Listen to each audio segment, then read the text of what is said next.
Code's very different, of course, from language, but many people are treating code as a new data modality. Yes, it is, but code's an executable, actually. So tokenizing code has a different context than it does for language, than it does for IT events, security events, or some other modality, time series data, etc. We are spending a tremendous amount of time as a result of that, ensuring that we have that balance. And you need to do that across any domain, whether that domain is in the one I just mentioned as an example or others. The other thing that you said that's really interesting is about having teams that always completely agree. We don't live in echo chambers, right? Part of having a growth mindset is all about ensuring that we entertain those different ideas from members of a team. That's the mark, if you will, of a fully functioning team, taking in those different inputs and ultimately coming to a consensus.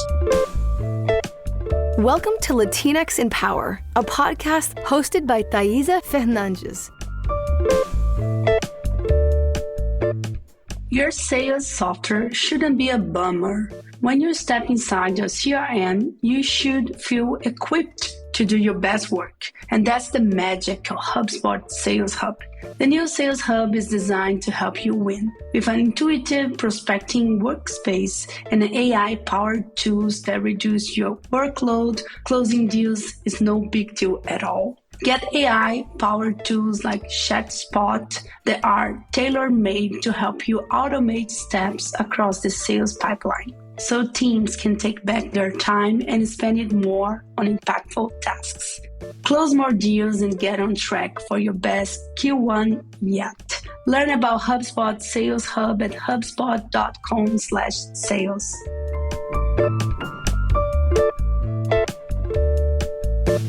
Welcome to Latinx in Power. Today we are talking with Nicholas Fuller. Nick is the VP of AI and Automation at IBM Research, leading global teams in AI-based innovation for enterprise automation. With an expertise in AI software, modernization, edge computing, and semiconductor tech, he's an advocate for diversity and the author of Struggle and Progress. Welcome. Thank you, Thaisa. Thank you so much for having me. Pleasure to be here with you. And this podcast that now it's a video cast as well, our first kind. I'm very excited about that and scared. And I'm very happy that you are in this journey with me, Nick.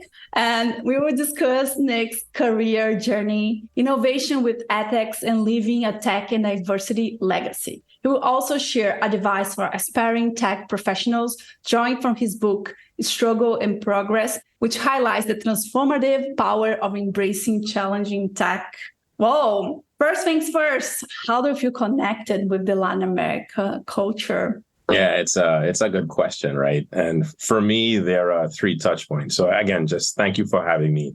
Fantastic to be here. Looking forward to this episode with you. So interestingly, as isn't a surprise to many, the English-speaking Caribbean communities share many synergies with Latin America as a whole. From a historical point of view, culture, music, food, of course, geographical proximity. I remember growing up, and as a child, the older folks in our communities, when asked, "How are you doing?" they would say, "Poke a poke." And I was like, what is poke a poke? But it was a translation, essentially, of poco a poco, little by little. And in the speech, there are many things that have survived that way. Of course, commonality in food, rice and beans, quite common in many English-speaking Caribbean cultures. So I definitely feel connected from that point of view. Of course, Trinidad and Tobago was colonized by the Spanish prior to the arrival of the British. So hence the derivation of some of those phrases, the names of towns and what have you. And the other piece that is really interesting that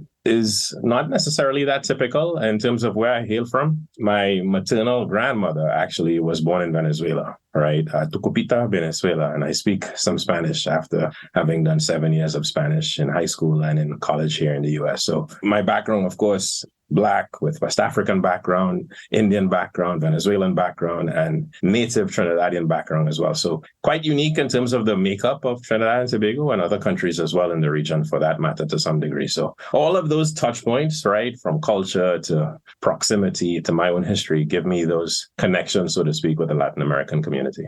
That's incredible. I love your overview. And it's interesting because I have been living in California for many, many years. I love it here, but I wish we were closer to the Caribbean and Latin America in general. I feel like I'm so far away. So far. But anyways.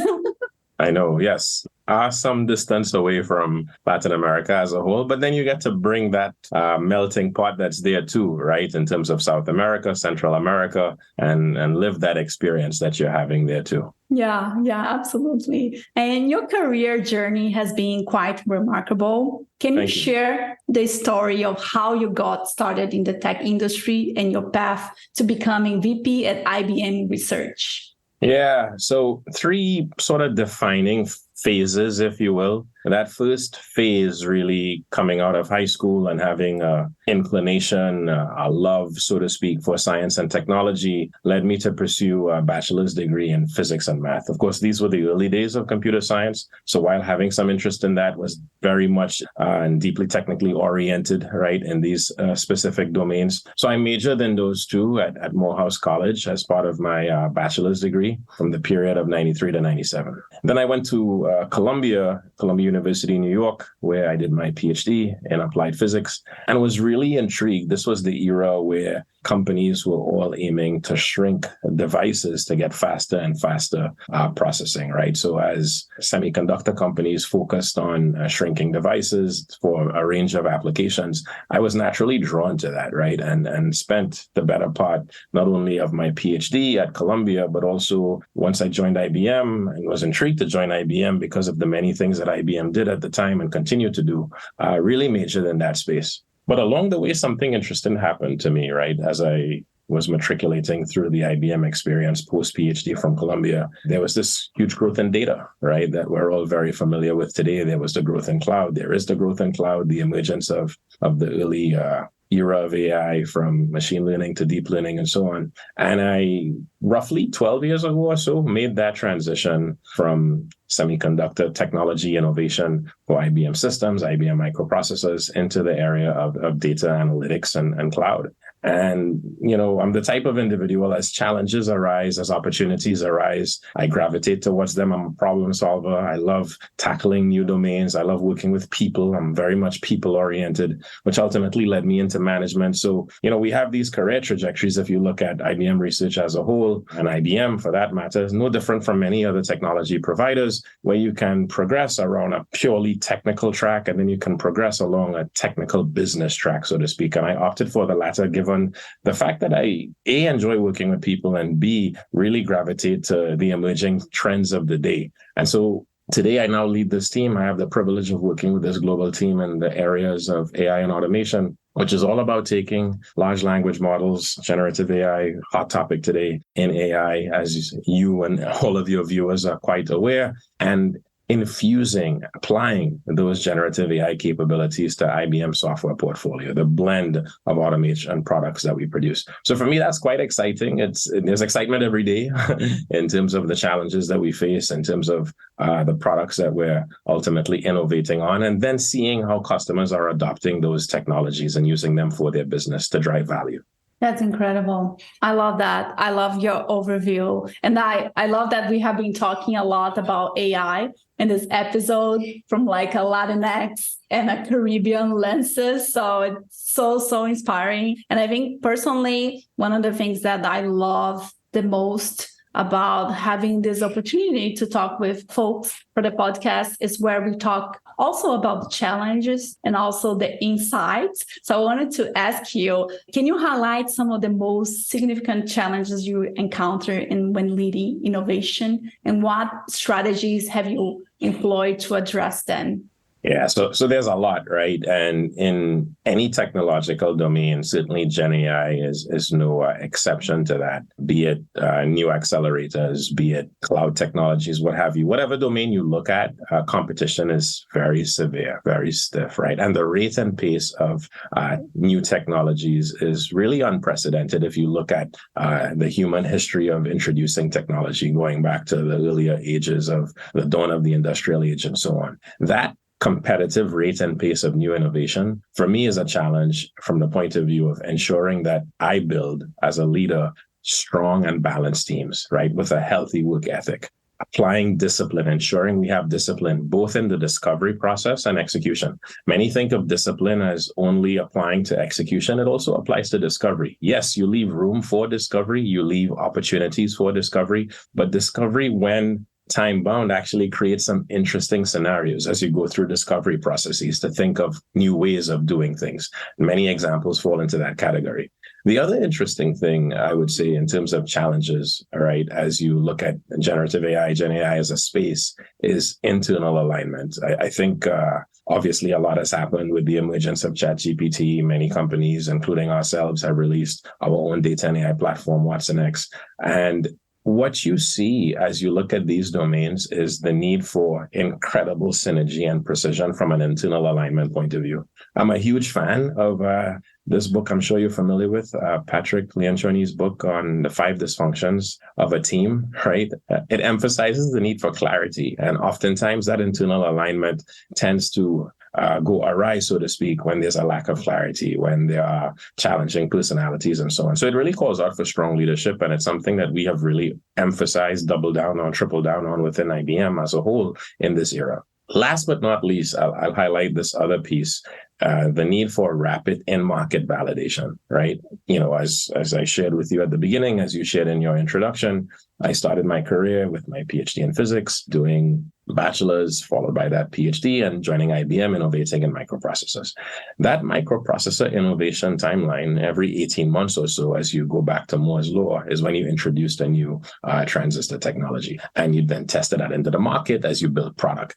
That's very different from a software point of view, and even hardware has changed from that point of view as well. And so with rapid innovation cycles, right, with new features dropping every few weeks or so, the need for in-market validation with users to gain market share, to gain feedback on how to iterate, absolutely critical. So I'll summarize in those 3 ways, really, in terms of challenges, right? The rate and pace of competition, what we do there, how we address that, how we ultimately have to focus on that as leaders. It's a key thing for me. Secondly, that internal alignment piece that I touched on. And lastly, iterative learning and market validation with the agile methodology put into practice with clients. Incredible. And you mentioned a book that I really like. I think it's one of my favorite business books, The 5 Dysfunctions of Our Team. I totally recommend for folks who are listening to us and watching us to take a read. I think this book changed my perspective in regards to conflicts and be able to discuss different point of views and also pay attention to some things that I don't know, sometimes we might not. For example, if sometimes you might have a team, they're agreeing on everything and they never disagree. And maybe there's something wrong, right? Because people have different opinions, they might have different priorities, and be able to discuss that is very important. So I think this book completely changed my view. And you mentioned another thing that is very interesting. I feel like working with things that was never done before. And I feel especially AI. So there's this need of launching something fast, have validation from your users, but at the same time, what is the balance between those two? How do I make sure that you're covering everything that needs to be covered? And I think this will be our challenge moving forward. I don't know. I would love to expand on that and hear more about your thoughts.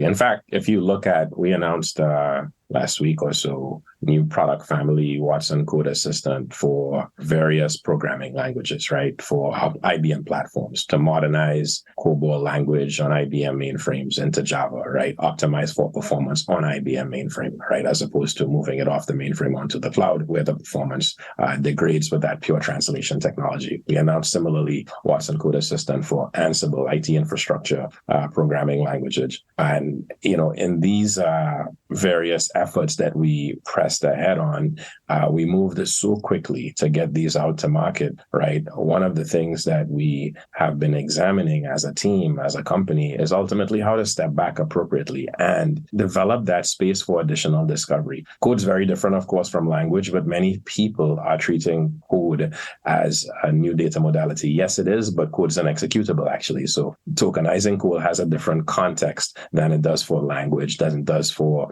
IT in events, security events, or some other modality, time series data, etc. We are spending a tremendous amount of time as a result of that, ensuring that we have that balance. And you need to do that across any domain, whether that domain is in the one I just mentioned as an example or others. The other thing that you said that's really interesting is about having teams that always completely agree. We don't live in echo chambers, right? Part of having a growth mindset is all about ensuring that we entertain those different ideas from members of a team. That's the mark, if you will, of a fully functioning team, taking in those different inputs and ultimately coming to a consensus, where you may still disagree, by the way, on the approach that you take, but understand why you're taking that approach for one or more reasons, typically some business reason or what have you. So I couldn't agree more on both points of view that you raise for the reasons articulated. Incredible.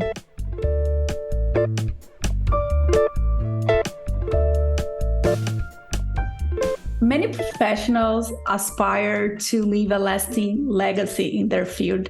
And what do you hope to be your legacy in the world of technology, automation, innovation, and overall? It's an amazing question, actually. And I want to share something personal. So I was waking up a few weekends ago, taking my morning stroll. The weather was still is nice, right here in the Northeast. And I got a voice note from a family friend whose two sons I mentor. She's based in Trinidad. Her two sons, one's at Harvard, one just finished at University of Miami. And she made the point to me that you have been a legacy and an inspiration even before you set about having that agenda. And it was very humbling for me to get that voice note. She's a good family friend. I've known her for many years, since I was a teenager. And to hear that story was just remarkable. So, the answer to your question is really twofold, right? There's a tech hat I wear, but then there's obviously the human hat first, right? We're all individuals, we're all people. And I really seek to leverage my story as captured in Struggle and Progress as a means of inspiring others. Your struggle doesn't have to be mine. Any struggle is a struggle, period, whatever that might be. And invariably, even if seemingly folks are born with all the tools required for success, there may be some other struggle you face, some teacher you had that you didn't align with, or some disease that you had to confront. And there are many people I've taken that examples from as a child growing up and now as an adult who've inspired me, actually, right? And so that's really first and foremost what I'm about. My book didn't start that way. It started off as a thank you to my mother who raised us as a single parent mother. But it evolved into that plus the legacy that I pass on for my kids, for others who seek to be inspired. And then from a tech point of view, I'm really intrigued by the intersection of technology and business. On my way in today, something as simple as Waze, an accident happened. Hopefully everything worked out okay for those involved. But a few minutes before I got to my destination, and I had a meeting that I needed to be face-to-face for, and Waze rerouted me, right? In the past, you know what that meant, right? You're stuck. You're stuck and you are waiting for, that traffic to subside. We become so reliant on tech that many of us, myself included, we take it for granted. I want to leave that mark. B2C is clear to many people. B2B is probably less clear, right? When you think of, 95% of all credit card transactions run on IBM Z, and there's AI running in those transactions to help you figure out if fraud is happening as part of that transaction. The average user of a credit card isn't thinking about that, but that's the legacy I aim to leave in the space that I work in automation and with this intersection of Gen AI and tech, and doing that really critically in a responsible way. First of all, I love this person who asked you this question that made you rethink about your legacy before you set this agenda. That's incredible. And it's incredible to think about that and weird and amazing at the same time, I feel. It is. I had never, I don't think about myself in the third person, so I certainly hadn't had that thought before she said it. But as a person approaching, the 50-year mark in life, I'm very much conscious about what I leave for my sons and my loved ones, and how is that history written at the end, right?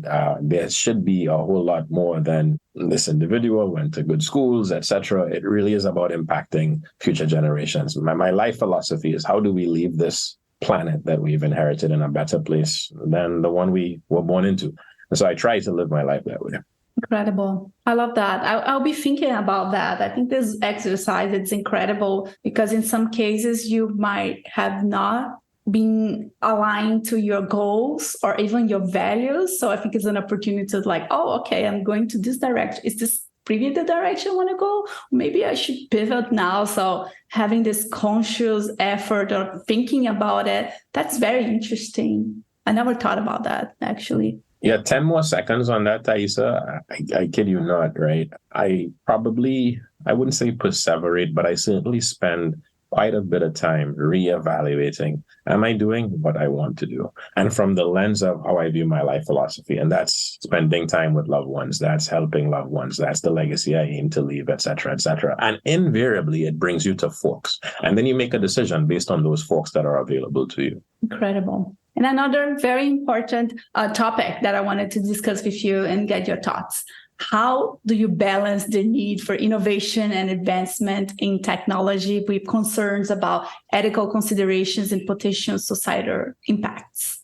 Yeah. So, trustworthiness and governance in AI is critical to me, first and foremost, as an individual. It's critical, secondly, to me as an IBM executive, right? An IBM leader in the space of AI and generative AI. And I'm really thrilled at what we're doing, right? We, of course, announced an indemnification strategy, which was published in many places, including in the New York Times fairly recently, so that our customers understand that we can ease their qualms about using Gen AI. We assume those risks from the AI systems will publish technology, underlying data, et cetera. And that has really resonated with our clients. So that's certainly one piece of it. And we're thrilled as well with what President Biden recently signed, his executive order aimed at tackling the safe, secure, and trustworthy use of AI by tech providers. We think this is an era. I mean, you see many examples of this already, right? You don't have to go too far. You turn on any form of media, and there's a lot of fear out there, reasonably so, in terms of how it can be utilized in a negative way. This probably can and will rival the threat of cyber, right? And cybersecurity has been a huge issue, of course, with the advent of modern technology. And these are some of the biggest threats we will face, coupled with, geopolitical matters, coupled with zoonotic diseases like the pandemic we recently have come out of, and so on and so forth. Humanity has to, together with leaders from a tech point of view, leaders from a government point of view, federal point of view across, the planet, come together to drive this type of conscientiousness so that this happens in a safe and trustworthy manner. Now, will there be malicious actors and malicious players? Absolutely. So the guardrails are really critical, and that's a key part of what we're doing as IBM. And like I said, it's critical to me as an individual, but also as an IBM exec. That's very interesting.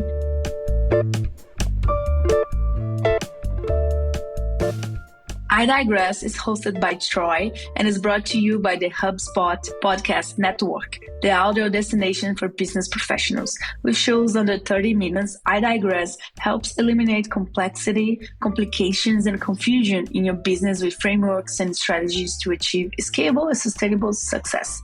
I enjoy the episode titled Your Marketing Sucks, a reflection on challenging the legacy of best marketing practices and why we need to embrace inclusive marketing, where Troy discusses the reason it may be failing you and suggests what you can do about it. Listen to I Digress whenever you get your podcast.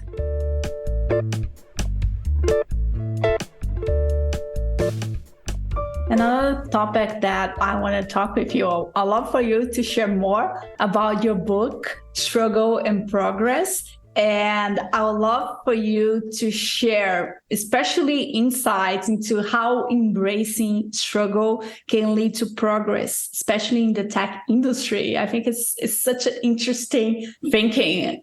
Yeah, good question. So, when it's funny, my son brings home a B, or either one of them, which doesn't happen frequently, thankfully for me, or they struggle with a match. One plays tennis, one plays soccer, and if they had a bad game or they lose a match, whatever, right? They internalize things. And key for me, and you don't realize this as a child, but reminding them that you don't understand what success is until you've had failure, right?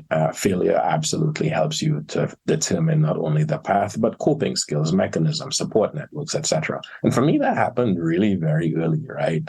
Being born into a single parent household. There were individuals in our extended family who made poor decisions, right? That led to poor decisions driven by economics in many ways, but led to various criminal elements as well. While that wasn't happening in our nuclear family, certainly had impacts on us, right? Likewise, the absence of my biological father from my life is something I struggled with on a regular basis. I internalized that so much. And it's interesting. Many don't, well, maybe they did, but I don't think many recognize this. I had many close friends who I grew up with in high school, etc. And I would look at their dads, right? I would look at how their dads were fathering them and begin to steal and adopt pieces that I thought were valuable from each of them. And likewise from my maternal uncles, right? The brothers of my mother as well. And stitching together almost in an algorithmic fashion, my vision of what a father should be. And of course, there was a lot of emotional turmoil that went along with that. So I capture that in the book and how it ultimately allowed me to progress. I think somewhere around 30 odd, right? At age 30 or so, the thought of myself being in a place where I was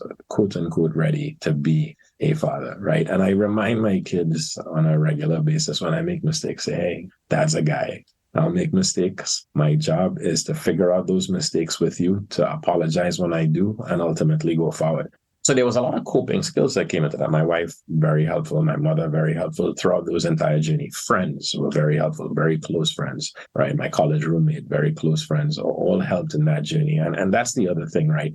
I want to touch on this for 5 seconds. We are from, when we talk about Caribbean, Latin American cultures, there's a certain machismo that we associate with it, right? And we can cry. No estamos llorando. No, we can cry. It's okay, right? As men. And there's that fear because we have to show a certain sense of bravado. And yes, of course, there's a sense of being together. We all need to have that. But mental health is a very important factor and facet of all our lives, including for our cultures that we need to be paying attention to. So having done that was tremendous for me. And I continue to take coaching offered through IBM and other avenues to help me, in my view, be a better individual. And guess what? That translates to tech, right?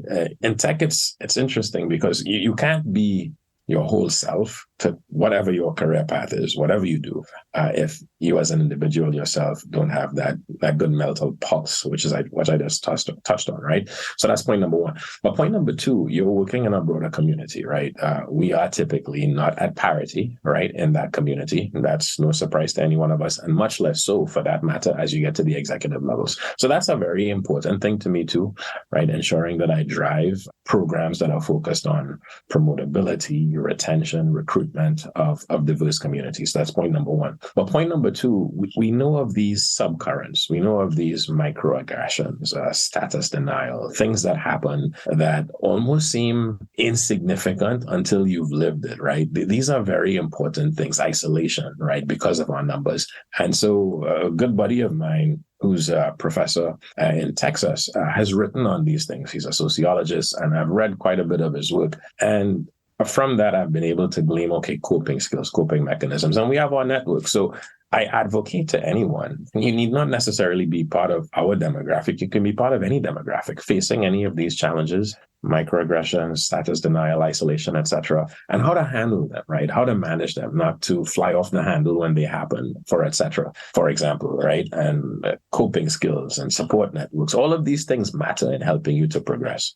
That's incredible. You mentioned so many important things. I'm very excited to read your book. And it's interesting how our industry as well kind of bring some of these concepts. For example, when I first learned about Agile many, many years ago, I was like, is that okay to fail? It's just like, it's okay as long as you are learning and you can pivot and you can improve. And I was like, what? To me, when I learned about this, and I was like, that's incredible, because I think we used to live in this moment where we are like, no, we are not failing. We are like perfect all the time, right? We are not struggling. Let's not talk about it. Let's just like pretend that this is not happening. Let's continue what you're doing. And when Agile came and you're like, no, you're going to fail and you should be failing fast and you should be learning. And at the same time, you're not just collecting learnings, right? You need to be doing something about it. And I was like, I don't know, to me, it was mind blowing. And I was able to incorporate that in like my life as well. But it's just such an interesting concept. So yeah, I love everything that you said. I just wanted to share that. No, I appreciate it. And I'll add really quickly, it really aligns with what a growth mindset is, right? Because from the point of view of not only an individual, but that of an organization, a corporation, et cetera, if you understand that, yes, failure is a part of that quote unquote daily process as it relates to progressing towards a destination, a target, a journey, right? Then with that growth mindset, you figure out, you course correct, you iterate, etc. It applies to parenting, it applies to relationships, it applies to social, curricular, extracurricular activities, and so on and so forth. So embracing it really as a fundamental principle upon which you live, for me, is absolutely critical. Yeah. And you mentioned another very important thing for like us folks from Latin America and the Caribbean. We still like the minority in tech. And as you said, thinking about leadership positions, I don't know if you're aware of that, but you are a unicorn. So it's just like, it's crazy to think about that, because there's like a balance between, okay, we have this new scenario, which is okay to fail, right? But at the same time, you're part of this very small minority group. And a lot of times you need to be very strategic in a lot of things you do, which meant that being like doing this exhaustive work of like trying to cover your work and your impact, a lot of what you're doing, advocating for yourself, because sometimes you might not have someone who is advocating to yourself. So it's just like, that's a lot more that includes being a part of minority group, especially in tech, because it's just that's so few of us that this work is even bigger. Absolutely. Spot on. You hit the nail on the head. And, it's funny, we, as Black executives, we got together fairly recently to discuss the year, where things are going for us as a community. We invited to that some future executives from our constituency and so on, brought up topics around the SCOTUS recent decision, et cetera, and ultimately how we progress, right? Many times we put that lens upon ourselves as it relates to, yes, can I really fail? Because like you said, being unicorns and so on, sponsorship becomes a key part of that, which is why where we do have ourselves in represented positions, yes, it's not at parity, but ensure that you're pulling, ensure that you're promoting and being a sponsor for that next leader so that we grow that ecosystem ultimately. And guess what? Sometimes those sponsors, right, in a culture, in a organization that's progressive, lie outside of that constituency. And that's what you need. You need allyship as well. Allyship is often not talked about as much as sponsorship from within constituencies. Clearly, you need that. That's a necessary but not sufficient condition. Allyship, given the broader spectrum of the folks that make up and comprise those organizations, is absolutely critical as well. So we certainly within IBM, we strive for that. We aim for that. I aim for that as well, because if I have allyship, I can just succeed in getting that much more sponsorship. Yeah, that's amazing. I want to ask you, which resource helped you in your journey? Is there anything you wanted to highlight?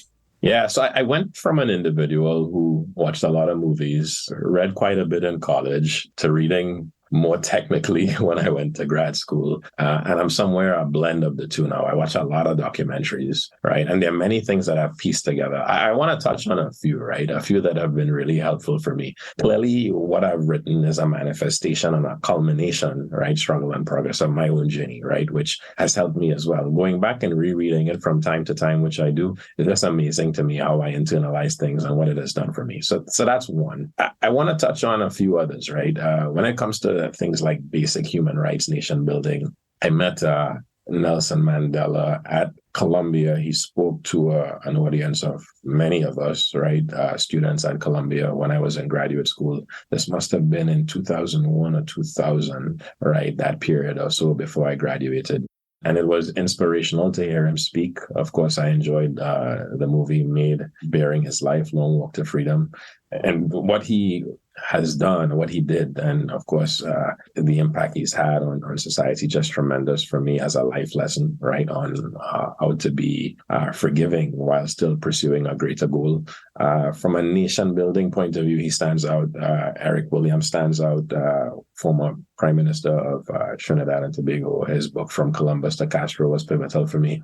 You're Brazilian, right? So I really enjoyed Birth of a Legend, the movie that celebrates Pelé, right, and his whole life story. It's any story, documentary, movie, what have you, that depicts a struggle and achieving against all odds, and then maintaining, adopting a human view really stands out for me. Not the individual who, okay, yes, I did this, I have this chip on my shoulder, etc. You've now lost a sense of what it means to be a human being. We all bleed, we will all pass. And so the work that he did, post-retirement, etc., traveling the world, helping impoverished communities, just major to me, major, really, really major. Within tech, there's a lot of people.